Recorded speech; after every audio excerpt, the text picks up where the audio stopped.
Hey, welcome back, IB Development Economics students, to this video lecture. Today, we are going over foreign direct investment, or FDI, the implications, the pros, the cons, and evaluation of foreign direct investment in a country. So what is foreign direct investment?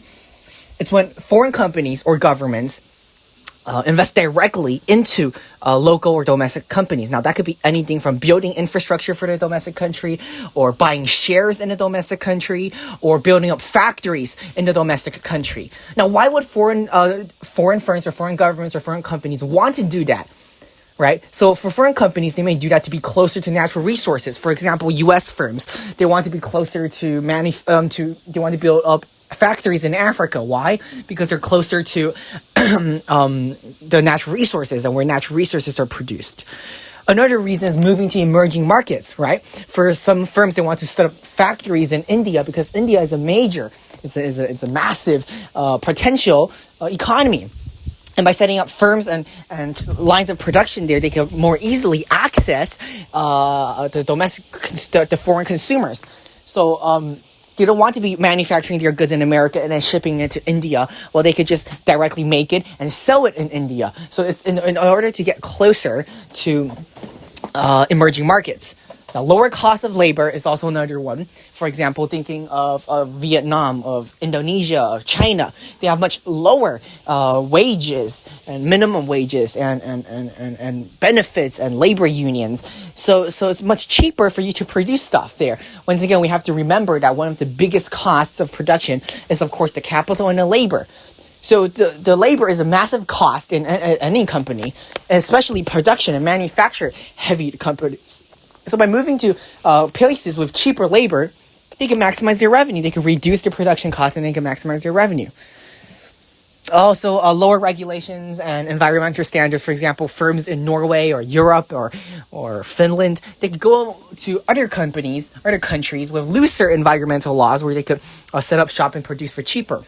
So here are some pros and here are some cons. 6 pros and 6 cons. What are some pros of foreign direct investment? First of all, injection of capital into the economy. Once again, when foreign firms come and invest in your economy, they're putting money, they're putting capital, they're putting labor, they're putting factories up in your country. Now, what does that mean? That means there's an injection of capital, there's an injection of technology, there's an injection. And what does this of employment? What does it lead to? Potential growth. Also, when they build factories there, you get to have employment, right? For example, when American firms go build factories in Indonesia, right? They build shoe factories, they're sneaker factories.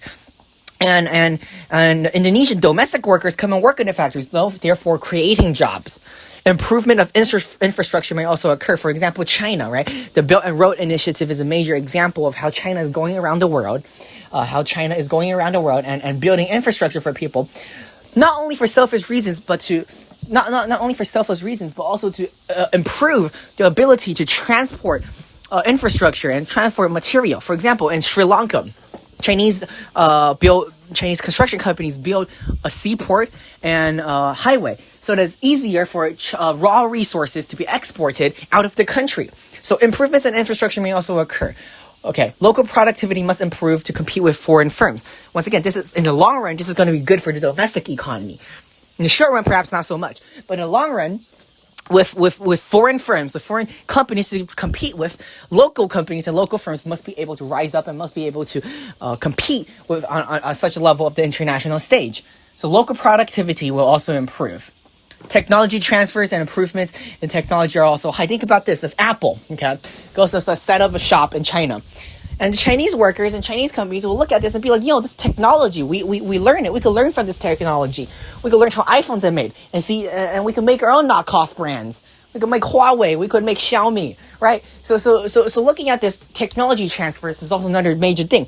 As we all know, technology is imperative in the production cost and the production process and everything about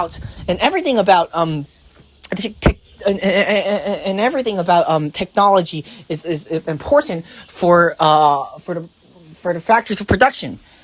So technology transfer is also important. Increase in tax revenue collection has 3 examples. With more jobs, we have collecting more tax revenue from income taxes.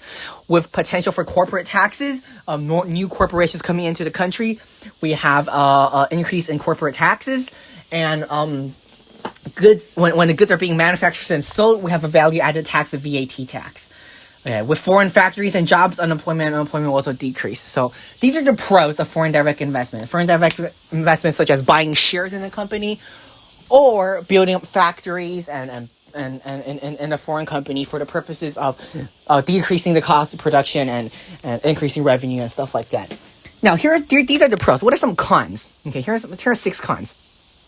Employment may be short or less than expected. Why is that? For example, perhaps this is linked to point 3. Point 1 and point 3 are linked together. So multinational companies may invest in labor-saving technology and more capital-intensive technology, manufacturing technologies, that automation and machinery, instead of heavy labor manufacturing processes. Now, this will decrease employment in the national country. And foreign laborers may also exploit foreign laborers are also exploitatory in nature. Okay. Multinational companies may exploit their power if they get too powerful. If multinational companies control so much stuff, such as monopolies, then it will be very bad. Because once again, we have to remember, these multinational companies are not coming into the country for the good of their heart. They're not coming to cleanse their consciousness. They're coming here to maximize their profits, and they're profit maximizing firms. So by coming to this country, they seek to decrease the cost of production. They seek to decrease increase their profits. And it's important to ensure that they don't get too powerful. If they get too powerful, once again, they're profit maximizers. And we know how dangerous profit maximizing monopolies could be. They just price gouge. Okay. Foreign workers may be working domestically, taking away jobs. What do I mean by this? Think of China's One Belt One Road initiative. How China is using their own construction companies to build infrastructure projects abroad. Now, this is amazing for the Chinese economy and the Chinese construction workers. However, not so much for the foreign workers who will have their jobs taken away and unemployment may be still high. Environmental costs may be another concern, thinking about how foreign firms will come in and since they're profit maximizing and they're usually in a short run, they don't intend to stay in the country for forever. So they just come in, they take advantage of the looser environmental regulations laws, and then by taking advantage of looser environmental regulations laws, they could exploit the environment, they exploit the economy, and then receive profits in the short run. However, leaving the environment in shambles. Think of the third world countries. Think of the LEDCs. What are some common traits? They're heavily polluted. Yes. Think of Indonesia. Think of India. Of China. China is a prime example. They're heavily polluted. Now, why is that? It's because foreign firms comes in. Because China has looser environmental regulations laws compared to Europe or America, they get to do stuff. They don't have to spend extra money on the disposement of wasted chemicals or stuff like that. And then because of this, they have cheaper production costs. However, environmental costs are not factored in. And this is, of course, a prime example of the tragedy of the commons, where it is in the individual benefit and the individual interest for these firms to do so. However, it is in a collective benefit to not do so. So that's the environmental cost. Now, tax revenue collected may be lesser than expected. Once again, these are multinational companies, multinational corporations that come in. Once again, they have tax havens. They're often based in the home country. So usually the profits are taxed in domestic country, in a foreign country, and not in the domestic country. That leads to potential loss in revenue. Also, these domestic workers may not be making as much money as expected. So tax revenue may not be as high as expected. Okay. So here's the cons for foreign direct investment. Let's go over a review and of the pros and the cons. So what are some pros? So pros are injection of capital into the economy, increased employment in factories, and potential growth. Improved infrastructure may also occur. Local productivity may improve to compete with foreign firms. Technology transfers and improvements in technology are high. Increased taxes revenue collection with with increased job, we have increased income tax.